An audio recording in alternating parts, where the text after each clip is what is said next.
வீட்டுல அடிச்சு உடச்சு நொறுக்கிட்டாங்க. அதுவும் போட்டுருக்குறாங்கம்மா. குருபாஸ்ல ஒரு வீட்டுல ஒண்டியா அனாதி மாதிரி இருக்கிறாங்க. போலீஸ் ஸ்டேஷன் வந்து கம்ப்ளைண்ட் பண்ணா உன்னை கட்டி பிடிச்சி அளவு போக முடியுமா?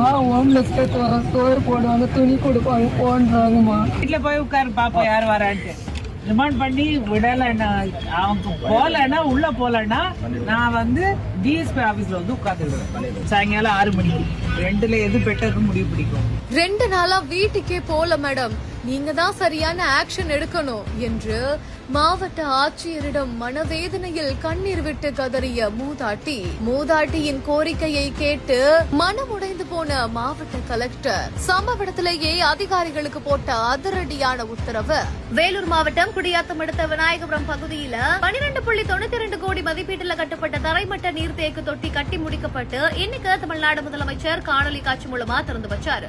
இந்த ஒரு நிகழ்ச்சியில கலந்து கொண்ட ஆட்சியர் சுப்புலட்சுமி கிட்ட சேத்துமண்டை பகுதியை சேர்ந்த மூதாட்டி ஒருத்தவங்க அவங்க வீட்டுக்கு பக்கத்துல இருக்கக்கூடிய சில நபர்கள் புல் போதையில இவங்க கிட்ட வந்து பிரச்சனை செய்வதாகவும் குடியாத்தம் நகர காவல் நிலையத்துல புகார் கொடுத்துமே அலட்சியமா பதில் சொல்வதாகவும் கண்ணீரோட ஆட்சியர் காலில் விழுந்து புகார் மனுவை கொடுத்தாங்க. உடனடியா மனமுடைந்து போன மாவட்ட ஆட்சியர் சுப்புலட்சுமி என்ன பண்ணிருக்காங்கன்னா, அங்கிருந்த காவல்துறையினரை அழைத்து இந்த மனு மீது உடனடியா நடவடிக்கை எடுக்கணும், இன்னைக்கு சாயங்காலம் 6 மணிக்குள்ள அந்த குற்றவாளிகள் அனைவருமே ரிமாண்ட் பண்ணலன்னா நான் டிஎஸ்பி அலுவலகத்துல வந்து உட்கார்ந்துருவேன் அப்படின்ற மாதிரியா அதிரடி காட்டிருக்காங்க.